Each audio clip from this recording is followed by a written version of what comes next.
여러분 반갑습니다. 말씀의 빛 성경 강의 시간입니다. 마음이 지치면 몸도 지칠 수 있습니다.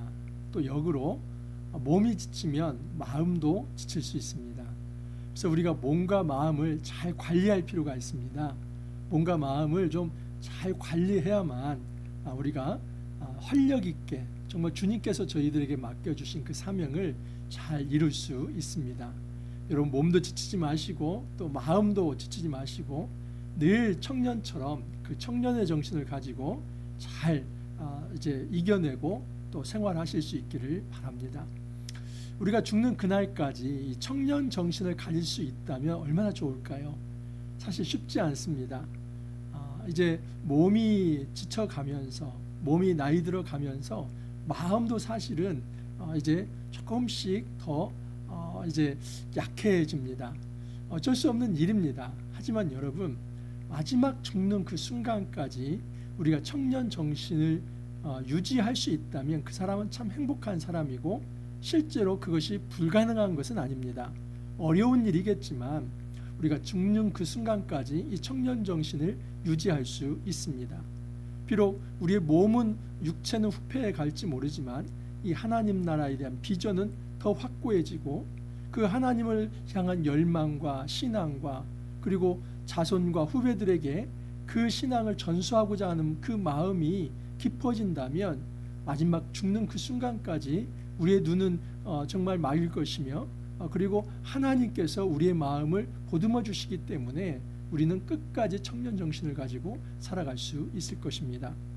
자, 오늘 보면 여호수아서 14장 1절에서 15절 말씀인데 어제 말씀에서 제가 요단 동편 두 지파 반에게 땅이 분배되는 것을 말씀을 드렸습니다. 그 중에서 이제 발람이 처형된 것을 가지고 땅의 어떤 정결성에 대해서 말씀을 드렸습니다.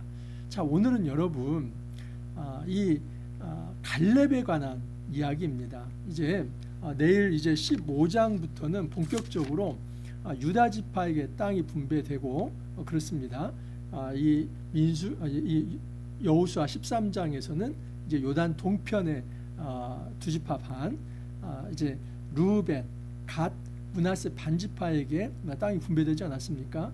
그러면 이제 요단 서편의 나머지 9지파 반에게 이제 땅이 분배가 되는데 맨 먼저 분배되는 이 지파가 바로 유다 지파입니다. 근데 그 유다 지파에서 대표격이 누구냐면 갈렙이라고 하는 사람입니다. 그래서 오늘은 구체적으로 땅이 분배되는 어떤 장면보다는 갈렙이 먼저 땅을 요구하는 것입니다. 그래서 적극적으로 굉장히 이 여호수아가 강한 요구를 합니다. 근데 무리한 요구가 아니라 45년 전에 하나님께서 주셨던 그 말씀을 기억하면서 땅을 요구하는 것입니다. 자, 이 말씀에서 우리가 큰 교훈들을 좀 이제 얻을 수 있습니다. 한번 살펴보겠습니다. 14장 1절 이하를 보면 이것은 이스라엘 자손이 가나안 땅에서 받은 기업 곧 제사장 엘르아살과 눈의 아들 여호수아와 이스라엘 자손 지파의 족장들이 분배한 것이니라. 여러분 땅 분배에 있어서 그 분배의 주체가 지금 제사장 엘르아살, 눈의 아들 여호수아 그리고 이스라엘 자손 지파의 족장들이 분배한다고 합니다. 자, 그런데 분배 방식은 제비뽑기입니다. 여기 보면 제사장은 종교 지도자이죠. 그리고 여호수아 그 제사장 엘르아살은 종교 지도자라고 볼 수 있고요. 눈의 아들 여호수아는 정치적 지도자라고 볼 수 있습니다.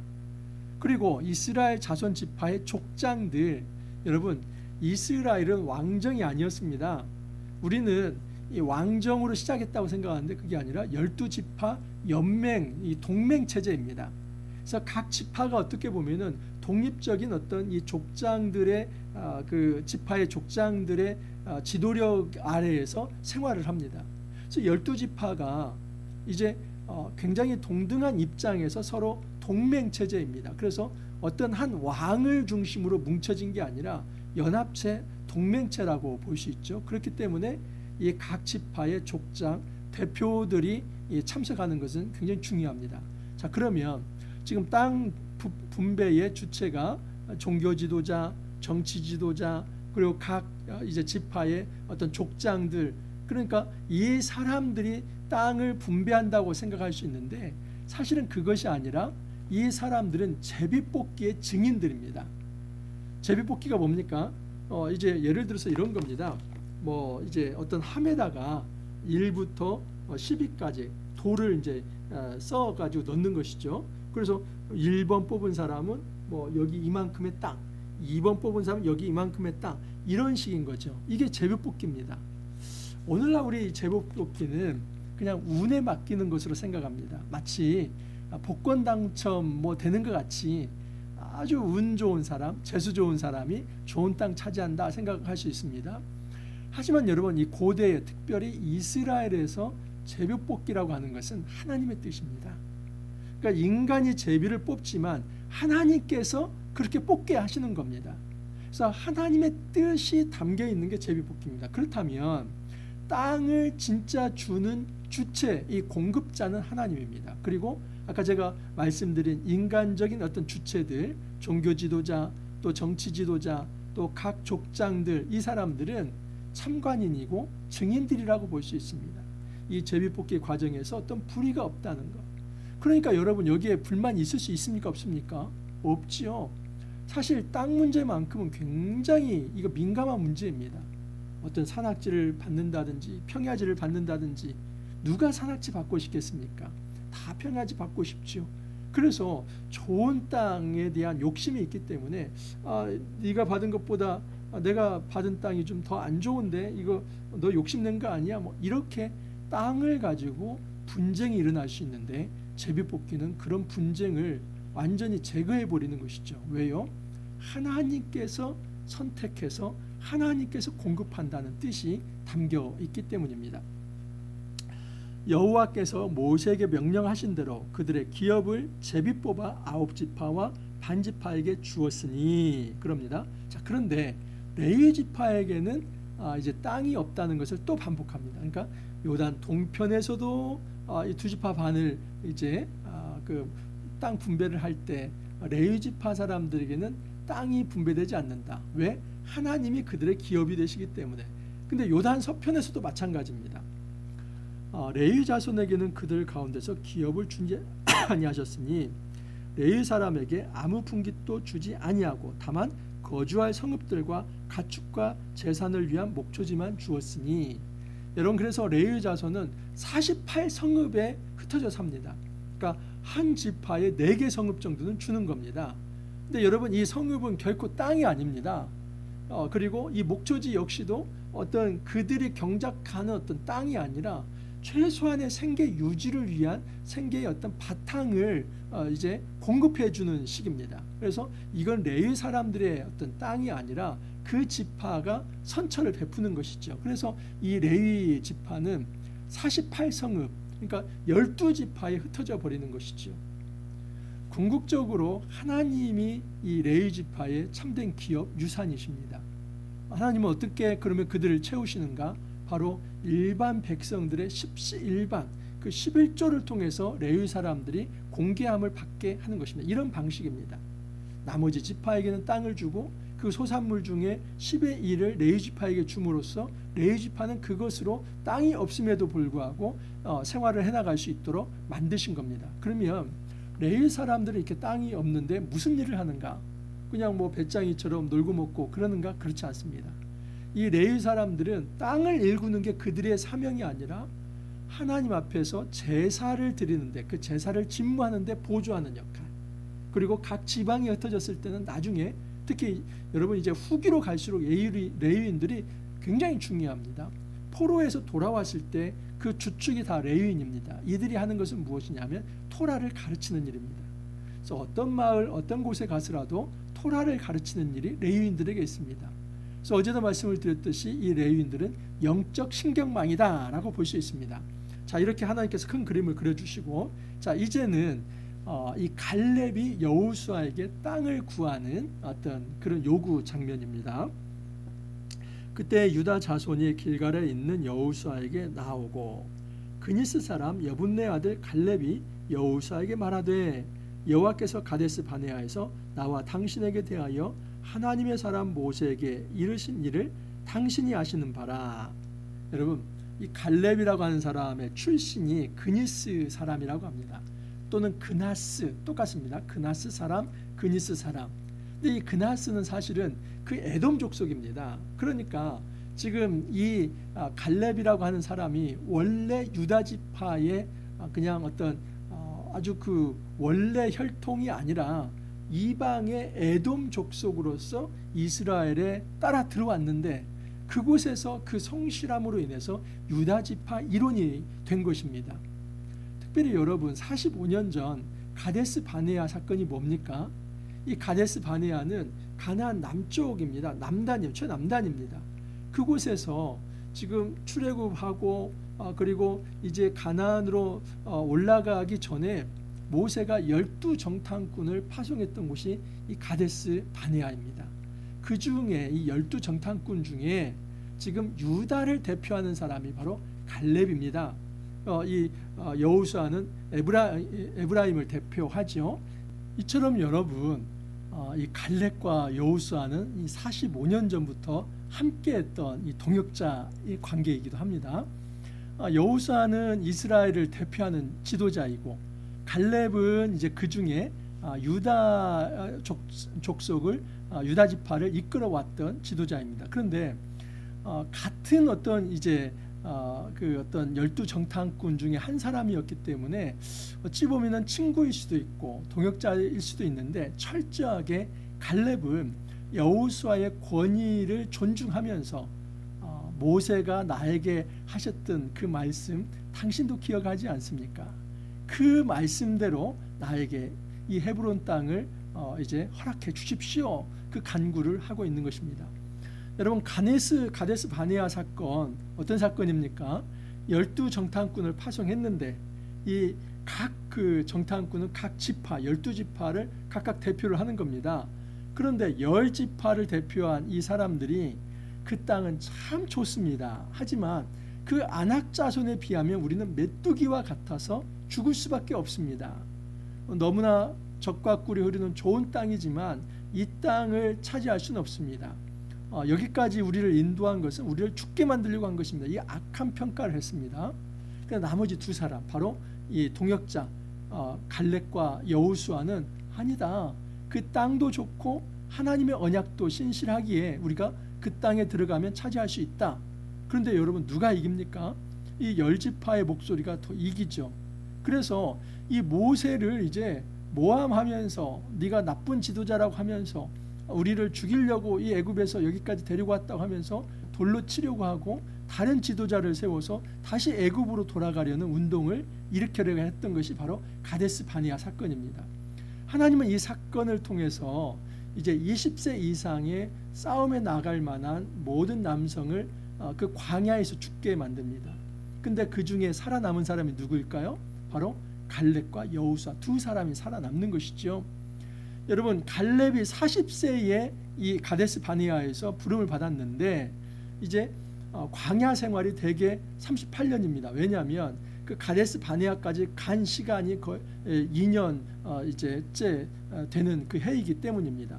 그래서 이제 85세에 이 갈렙이 부름을 받기 때문에 가나안 정적이 한 7년 정도라고 볼 수 있습니다. 그래서 38년 광야 생활, 그리고 이제 가나안 정복 전쟁 7년, 그러면 45년의 시간이 흐른 것이죠. 갈렙이 나이 40세에 받은 말씀을 45년간 지켜온 것입니다. 보십시오. 다시 한번 읽어드리면, 가데스 바네아에서 나와 당신에게 대하여 하나님의 사람 모세에게 이르신 일을 당신이 아시는 바라. 내 나이 40세에 여호와의 종 모세가 가데스 바네아에서 나를 보내어 이 땅을 정탐하게 하였으므로 내가 성실한 마음으로 그게 보고하였고, 정탐하라고 했는데 나는 성실한 마음으로 보고했습니다.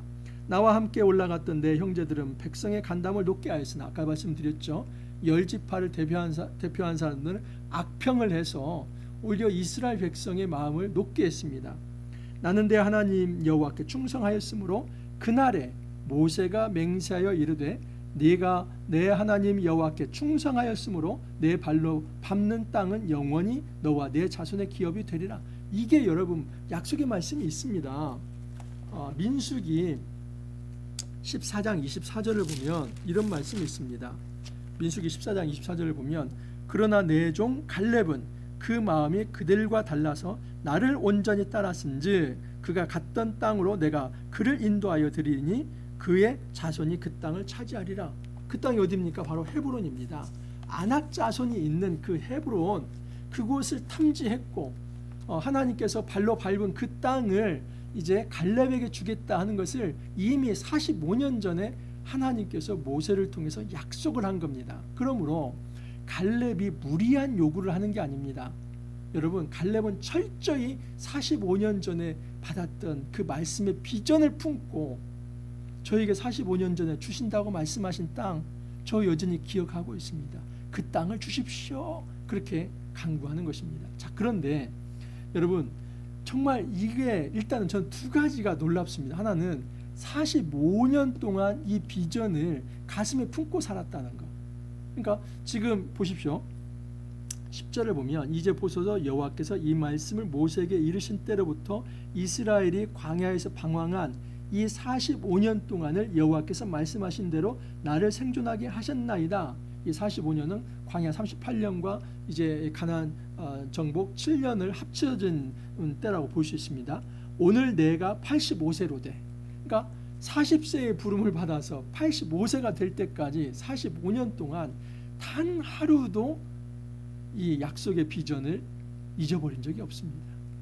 그러면 갈렙은 청년입니까? 아니면 노인입니까? 청년이죠. 저는 이 청년을 가늠하는 잣대가 바로 꿈이라고 생각을 합니다. 그리고 도전정신이라고 생각합니다. 다른 거 없습니다. 청년이 무슨 돈이 있습니까? 청년이 무슨 정체성이 안정됩니까? 청년의 특징은 정체성이 안정 안 돼 있습니다. 어떤 청년은 군대도 안 갔다 왔고, 어떤 청년은 결혼도 아직 안 했고, 어떤 청년은 아직 직장도 못 얻었고. 여러분, 뭐 어디로 튈지 모르는 게 청년 아닙니까?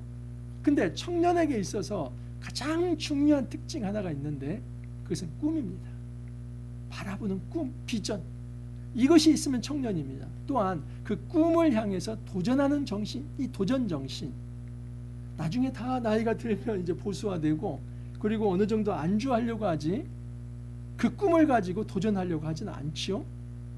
여러분, 정말 우리 마음에 우리가 나이가 들었지만 여전히 나에게 꿈이 살아있고 도전하고자 하는 의식이 살아있다면 청년입니다. 하지만 20대 청년들도 나에게 꿈이 없고 그리고 어떤 도전의식도 없으며 늘 안주할 자리만 찾으려고 한다면 그 사람은 늙은이입니다. 그래서 하나님께서 우리에게 말씀하시는 참된 청년은, 갈렙과 같은 청년은 마음이 젊어야만 합니다. 마음에 꿈이 있어야만 합니다.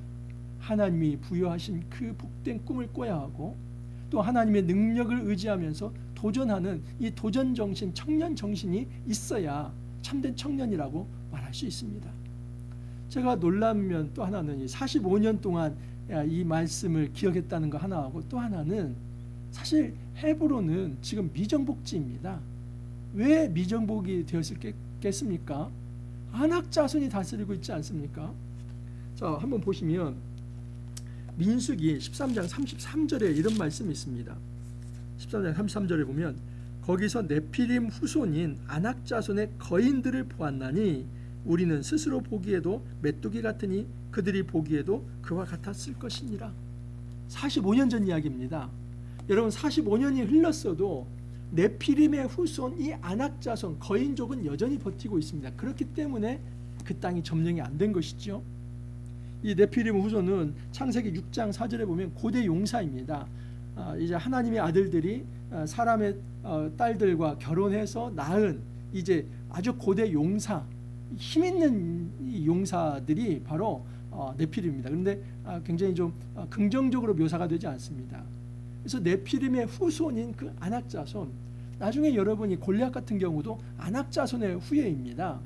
그래서 이 사람들이 굉장히 부정적으로 세속적으로 강력한 어떤 거인족을 대표하는데 그들이 여전히 차지하고 있고 그리고 산악지역이기 때문에 그냥 정복하기도 힘들고 그런데 그 땅, 그 땅을 요구하고 있는 것입니다. 이미 정복한 땅을 손 안 대고 코 푸는 식으로 이거 내게 주십시오 그렇게 요구하는 게 아니라 45년 전에 모세에게 주시겠다고 말씀하셨는데 아직은 미정복지입니다. 저에게 주시면 제가 85세이지만 아직 이 싸움에 출입하기에 그냥 문제가 없습니다. 제가 가겠습니다. 이 산지를 내게 주소서. 그 놀라운 요구를 합니다. 모세가 나를 보내던 날과 같이 오늘도 내가 여전히 강건하니 내 힘이 그때나 지금이나 같아서 싸움이나 출입에 감당할 수 있으니 그날에 여호와께서 말씀하신 이 산지를 지금 내게 주소서. 당시도 그날에 들으셨거니와 그곳에는 아낙 사람이 있고 그 성읍들은 크고 견고할지라도 여호와께서 나와 함께 하시면 내가 여호와께서 말씀하신 대로 그들을 쫓아내리이다. 그러니까 지금 이 미정복지를 향해서 그 땅을 허락만 해준다면 하나님을 신뢰하면서 도전하여서 차지하겠다는 것입니다. 이게 땅과 관련된 도전정신입니다. 어제는 정결에 대해서 말씀을 드렸는데 하나님께서 그 비전의 땅을 향해서는 도전정신, 청년정신이 있어야 한다는 것입니다. 우리가 땅을 바라보는 시각이 단지 안주하고 그곳에서 안식만을 누리고 그렇게 살아가라고 하는 것이 아니라 그 미정복지를 향해서 하나님께서 말씀하셨다면 그 하나님을 신뢰하면서 도전하고자 하는 이 정신, 땅과 관련된 땅의 신학이 아주 중요한 요소입니다. 여호수아가 여분네 아들 갈렙을 위하여 축복하고 헤브론을 그에게 주어 기업을 삼게 하매 헤브론이 그니스 사람 여분네 아들 갈렙의 기업이 되어 오늘까지 이르렀으니 이제 한참 후에 이제 이 여호수아서가 완성이 되기 때문에 그 오늘날은 아마 이제 다 모든 이제 역사를 관조하는 그때일 것입니다. 근데 그때 역시도 유다 지파의 땅으로 소개가 됩니다. 여러분 이 헤브론은 유서 깊습니다. 이 헤브론을 어디로부터 이제 찾아 올라가냐면 창세기 13장에 보면 이제 아브라함이 이제 갈대아 우르에서 와가지고 처음 예배 드리는 곳 그곳이 또한 헤브론입니다. 또한 여러분 이 헤브론은 아브라함이 자기 아내가 죽었을 때 그 아내를 이제 어떤 묘소에 안치하기 그 고대의 이스라엘은 어떤 매장 문화가 아니라 동굴을 파서 안치하는 문화이기 때문에 그 어떤 이 가족 묘원을 만드는 이 장소가 바로 헤브론입니다. 그래서 결국 그곳에 아브라함도 들어가게 되고요, 사라 들어가죠. 또 이삭, 리브가, 야곱, 레아, 정말 이 족장들과 아내들이 다 들어간 곳입니다. 여러분 이곳이 나중에 왜 중요하냐면 이스라엘 사람들이 다 죄를 지어도 죄를 지을 수 없는 곳이 바로 이 헤브론의 믿음의 자손이 잠들어 있는 곳입니다.